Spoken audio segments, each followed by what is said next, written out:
wise community, we all know that education is not only a matter of political policies and agendas. Sometimes all it takes is just one individual to make a difference. Some of the greatest changes and social movements of our time were, in fact, initiated by individuals who felt compassion, who felt courage and dedication to bring about change in the lives of those who need it the most. And we have the privilege of having one such individual among us this morning. She has used her incredible global influence and talent to help the cause of education in her native Colombia. She is the founder of Fundación Pies Descalzos, the Barefoot Foundation. See, I got that right? Which provides access to quality education for displaced and underprivileged children in Colombia. Ladies and gentlemen, please join me in welcoming UNICEF Goodwill Ambassador and Grammy Award-winning artist, Shakira Mubarak.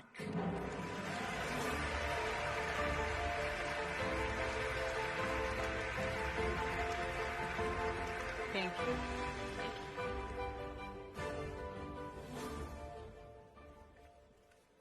Shukran.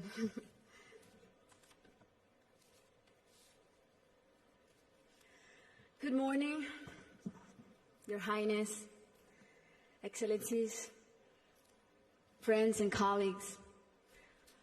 I would like to thank you for the opportunity to be here today. It's also an honor to join forces with Educated Child, an organization led by a woman who is an amazing role model, a woman who has shown such relentless dedication to getting every child in school. This is such an exciting day for us because it marks the beginning of a new era in my home country, Colombia. Most of you may know me as an artist, as an entertainer, and that's indeed my calling and what I've been doing since I was 13 years old.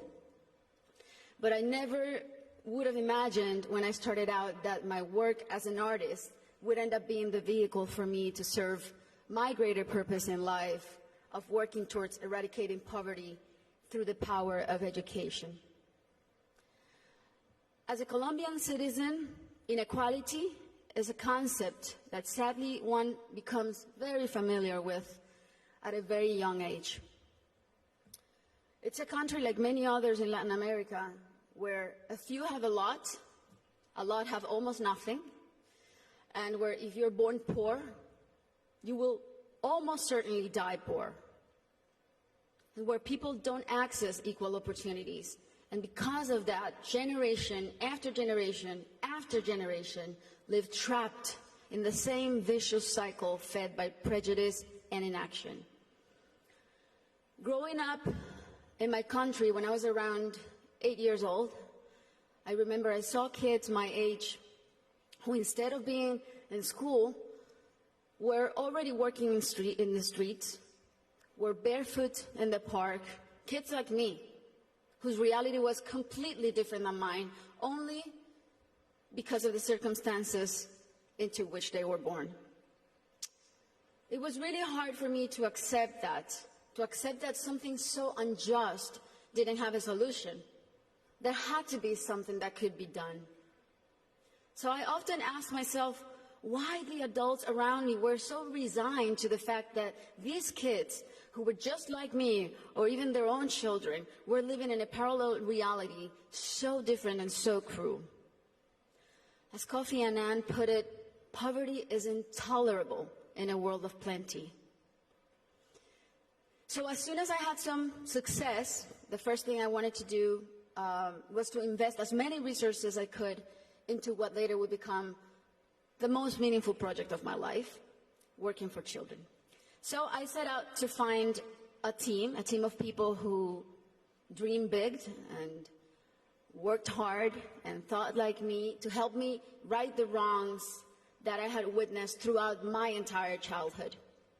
And that's when our foundation, the Barefoot Foundation, Pies Descalzos Foundation, was born. I knew, and I was only 18 years old then, but I knew that I wanted to focus on children and improving their lives. But I didn't know where to start. So I really felt that I needed to learn what the roots of inequality and low social mobility were. So I decided to study the reasons why children were working in the streets, or why some children were being recruited by the violent organizations like the paramilitary or the guerrillas. Why were so many children suffering from chronic malnutrition? And I realized that most of the issues that children face in my country had and have a common denominator: the lack of access to quality education. To me, it became crystal clear that education was the surest way to give all of these kids the best fighting chance of improving their circumstances in life, because education is a great equalizer. When I started building schools in Colombia, we chose the most remote areas where there was literally nothing, no infrastructure, no paved roads, no electricity, no potable water.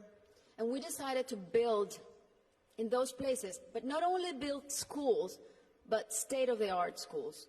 Schools with comprehensive models that included ECD programs, school feeding programs, parent and teacher training.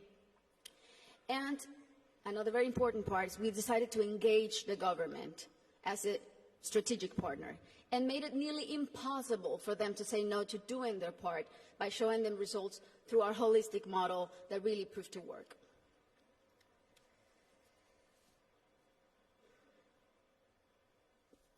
We noticed that as soon as a school is built in those places, everything is transformed.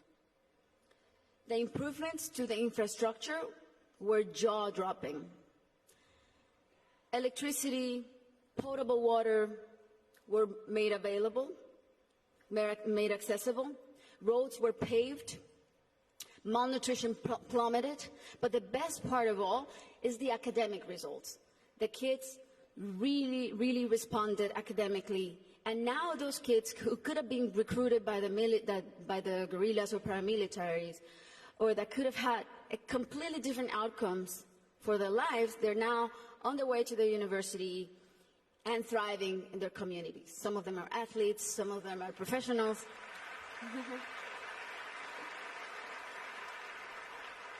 That's why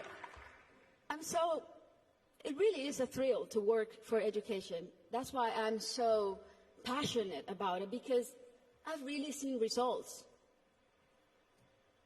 that are as palpable as this podium.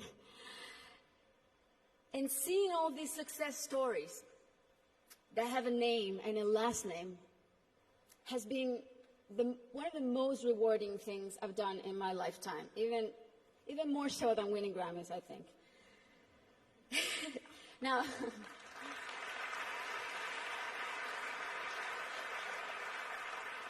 Now, that said, our work is far from being done. Many developing countries are still rife with inequality and internal conflict, and there are a lot of kids who still need to be reached. History is not only the past. History, it's made every day in the present. And what matters now is how we go forward and how we fix what's wrong. And that is the real challenge. This is the goal of the SDGs and what people like Her Highness and myself and so many more of you who are adamant about achieving are here for. Facts don't lie, and numbers show what an incredible return on investment a quality education provides. For instance, if all students in low-income countries left primary school with basic reading skills, 171 million people could be lifted out of poverty. Systemic change often begins from the bottom up rather than the top down. The government must take responsibility, and we should all put as much pressure as we possibly can, but the rest of all, the civil society, should also do their part. What we have discovered, both at Pies Descalzos and Educated Child, is that many times only one single barrier to entry, such as no access to transportation or basic needs like a functioning bathroom, can prevent a kid from attending school or even put them at risk of dropping out. Sometimes all it takes to change a child's life is the security of a hot meal in school, or the ease of being able to hop on a bus that will leave you safely at your classroom's door. It's as simple as that. And these are simple interventions, and they don't cost a lot. The biggest effort really is in mapping the communities, in going door to door, searching for the out-of-school children, talking to the parents, talking to their families. Giving a name and putting a story behind these children is the first step to start rewriting their story. Over the next 3 years, we pledge to get 54,000 kids who are out of school or at risk of dropout into the educational system. Ultimately, more than 295,000 people will benefit from this project, including children, teachers, families, and community members. New schools and classrooms will be built. School kits and uniforms will be distributed. Children will be enrolled in school, feeding and transportation programs. Teachers will be trained in strategies and in how to identify those students who are at risk so they can receive psychosocial support. And we are extremely confident that this partnership is only the beginning and will be the model to replicate throughout my country until not a single child is out of school. This is our responsibility. Thank you. This is our responsibility to our children and our debt to fulfill for the generations to come. Thank you very much.